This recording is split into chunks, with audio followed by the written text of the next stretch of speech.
Guys, in today's video we need to go over the winners and the losers from the week 2 preseason game versus the Eagles and the week that has followed. Before I get into things, be sure to smash that like button, leave a comment down below, and subscribe for the best Patriots content on YouTube. Thank you so much for doing all of those things. Let's get straight into things. First things first, we're revealing the winners. Number one is going to be Mac Jones. I don't think anybody's really going to argue this one. Really, he had a very solid game versus the Eagles. The best game out of the two, better than the one versus the Washington football team. Very accurate. He displayed that deep ball that is good enough. Obviously, we know he's not the best in the world, but it is good enough. And I think he displayed a little bit more arm strength than people anticipated or made it seem like, especially on some of those shorter but stronger passes as well. Seemed extremely impressive in just his presence there. Got to play versus the starters a little bit as well. A very good game for him and a very good practice week for him ever since then as well. I think that's what's getting him up to that number one spot. It's looking like our future is so bright, guys. Even if Mac Jones does not get to start at any point during this season, our future is so bright. You guys have no idea how hard it is for a lot of teams to find a good young quarterback for their team, and it already seems like we might have done that here with Mac Jones. Very accurate passer. Pro Football Focus's number one quarterback out of the two preseason games, out of literally any quarterback, because they rank it based on the accuracy of the throws and not the percentage of completion and everything like that. Because technically, so many of his passes, and especially his deep passes, have been dropped that if they were caught, he would have probably been the best statistical quarterback throughout the preseason as well, if even 2 out of those 3 were caught or so. So yeah, good 2 weeks for Mac Jones, but especially this week as well. Number 2, J.J. Taylor. And this is one that has a lot to do with what happened the week that has transpired, but also the game. I mean, he was the leading rusher in the game with 93 yards, averaging 7.8 yards per carry, and had 1 touchdown.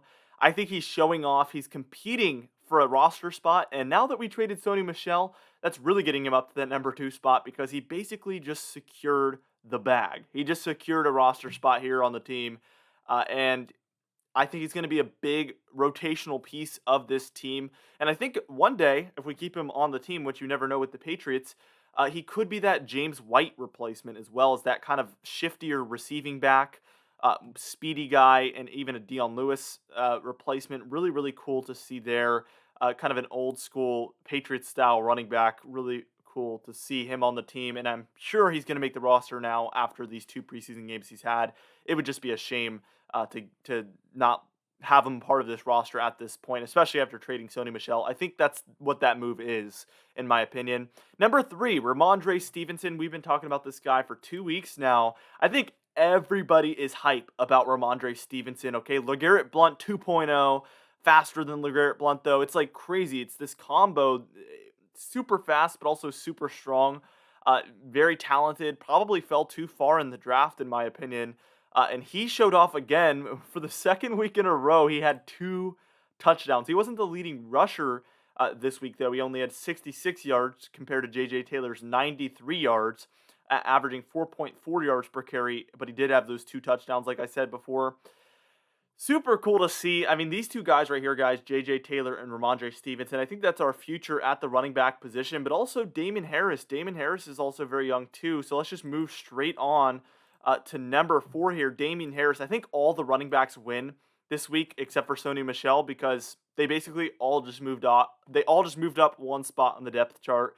Yeah, Damien Harris is only 24, and then J.J. Taylor is 23, and then Ramondre Stevenson is, let's see, 23. So that's a very, very youthful running back group, guys. If you aren't excited about our running back room, I don't know what is going to get you excited, guys, because 3 guys under 25, and all 3 are super talented and have huge potential.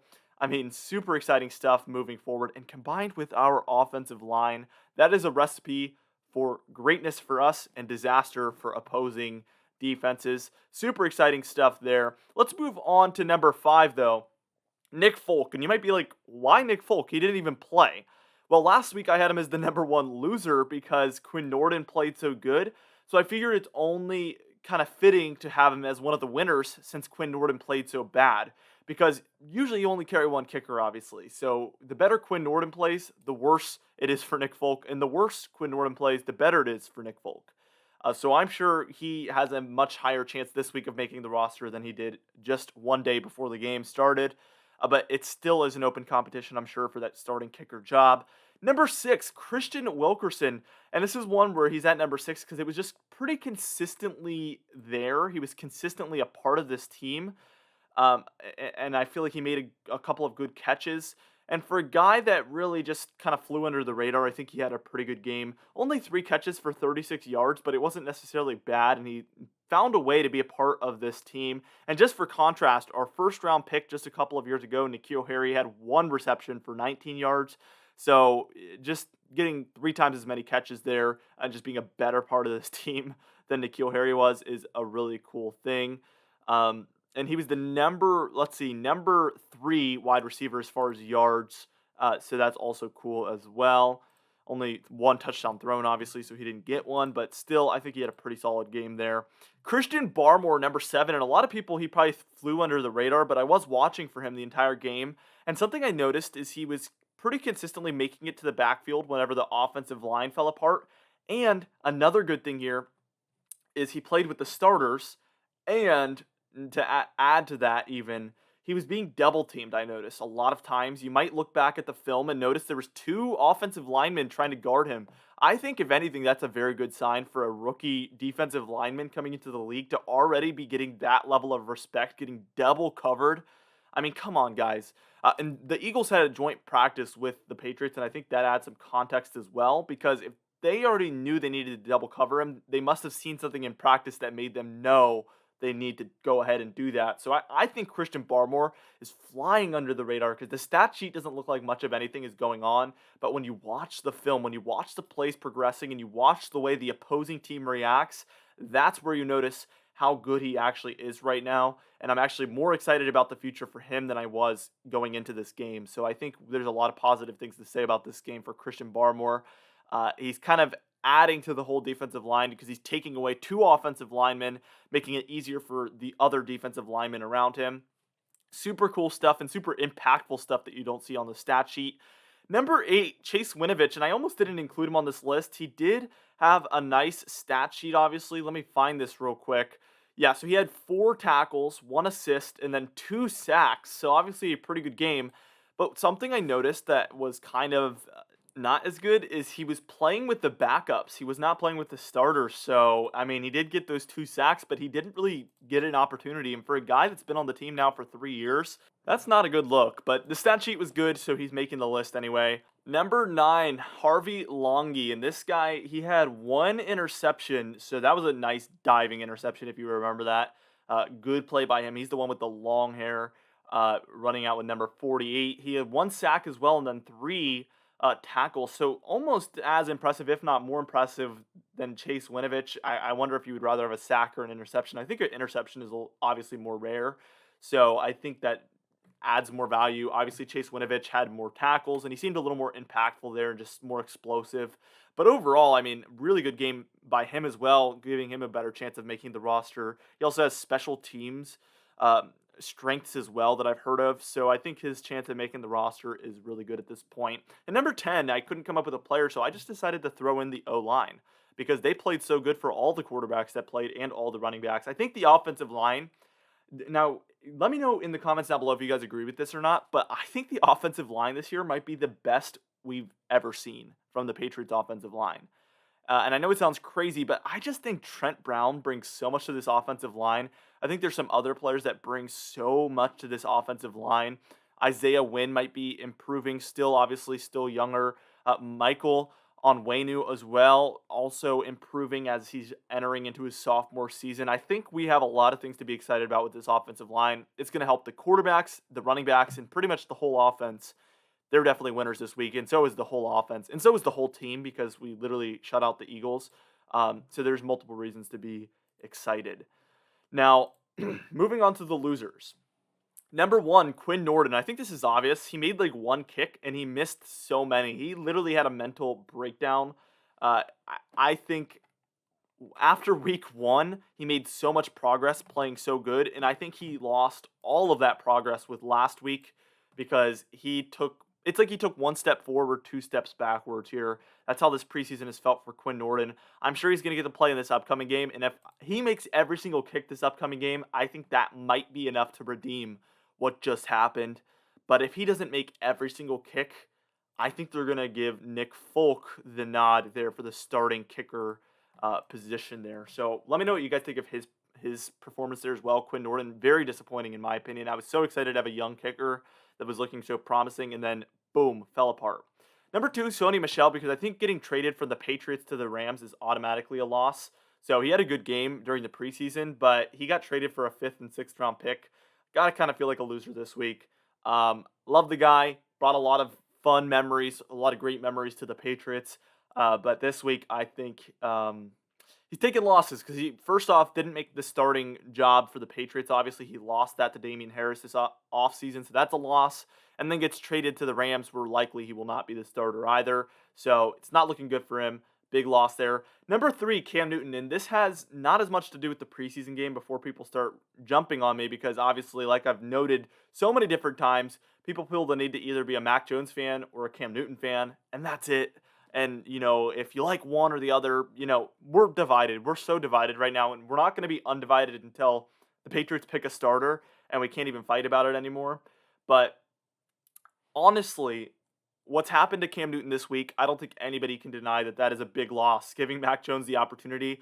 If you guys saw my community tab post yesterday, which if you subscribe, you will see those all the time. I update you guys on some quick Patriots-related news and stuff on there, and also just quick updates on videos as well.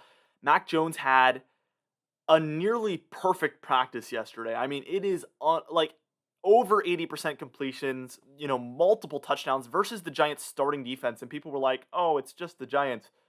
Guys, the Giants had like a top 50% defense last season. I don't think anybody realizes this, but they had a better than average defense last season. And he's a rookie. Doing this against any starting defense in the NFL would be impressive for a veteran. I mean, I can't believe some people that are somehow still denying that that was impressive. And after the preseason games that he's had as well, combined with this practice, I think Mac Jones, I mean, his accuracy, his poise, his ability to seem like a veteran and not a rookie are some of the most impressive traits about him. And I think the future is bright, whether it's sooner or later. We have a good one, guys. I think that is that's the safe bet to say, and I really feel so excited about that. Cam Newton has looked improved as well. I think last week I mentioned this as well in one of the videos I made, but I felt like he was really, really poised as well, stepping up in the pocket and delivering some nice passes. But I don't think there's any denying that Mac Jones is by far the more accurate quarterback out of the two. And if Cam Newton plays, we're going to be relying on his running game to kind of make up for his passing game because there will be interceptions, maybe not as many as last season, and maybe there will be more passing touchdowns, but there will be interceptions. Now, the fact that Cam Newton, something happened with the testing or whatever, I don't really know. I don't want to get into it, okay? But something happened where Cam Newton cannot be here for 5 days. And that has given Mac Jones an amazing opportunity. And the way he stepped up in these practices, guys, especially yesterday in that joint practice with the Giants, you can't help but be excited and feel like this is a competitive guy right here. He knew all the eyes were on him, and he stepped up and performed amazingly with accuracy, poise, I mean, decision making, all of it. He showed off his very best when he knew his opportunity was the greatest. And who does that remind you of, guys? Again, we're not drawing comparisons because every single player in the NFL history is different. There's not two players that were ever exactly alike. But I know a guy who would step up when the opportunity was greatest, whether it was a Super Bowl, whether it was when he first got his first opportunity to start, and that's Tom Brady. That's a characteristic you want in your quarterback, is a guy that when it matters most is going to step up, and I think that's a characteristic we got in Mac Jones. And Bill Belichick and Nick Saban obviously know each other. When Bill Belichick made that pick, do you guys really, really feel like he didn't know this guy had it? He knows Nick Saban. They're probably talking every single day. And you really think if Mac Jones didn't have potential, Bill Belichick would have taken him? No. Bill Belichick knew Mac Jones had what it takes to perform amazingly in this system. He's accurate. Yeah, he can't throw it, 70, 80 yards down the field like some of these guys can nowadays, but he's good enough in this system to where he can be great here. And that's all that matters for us. We don't need a running quarterback. We've done it for years without a running quarterback. Probably one of the slowest quarterbacks of all time. We don't need a running quarterback. Running quarterbacks are cool, though. I like Cam Newton. Number 4. I went on that whole quarterback discussion for too long there. Number 4, N'Keal Harry, loser. I mean, I'm not calling him a loser. He is one of the losers on this loser list. There was just lack of performance again. He got one pass to him, and it was pretty early in Mac Jones. It was one of Mac Jones' first passes. I think it was his first, second completion or something like that. But still, they're giving him so much time on the field, and he can't get open. It's the same problems we had last year, and the year before, might I add. But yeah, I'm not feeling any huge differences with N'Keal Harry. And you guys saw that video I uploaded where he blocked his own offensive lineman or whatever happened there. There's just these plays where it's like, what are you doing, dude? And then diving for that pass from Mac Jones when, I don't care what anybody says, he could have, because if he didn't dive, he would have had an extra step. That's what people aren't realizing. And if he sticks his arms out, he takes that extra step going full stride. You go slower when you dive like that. You don't keep the same speed as if you're going. I think that slowed him down and made him further away from the ball. He injured himself. That's what it is. I mean, there's no way around it. I don't think you have to dive. I think there's too much pressure on him, and he wanted that pass way too bad.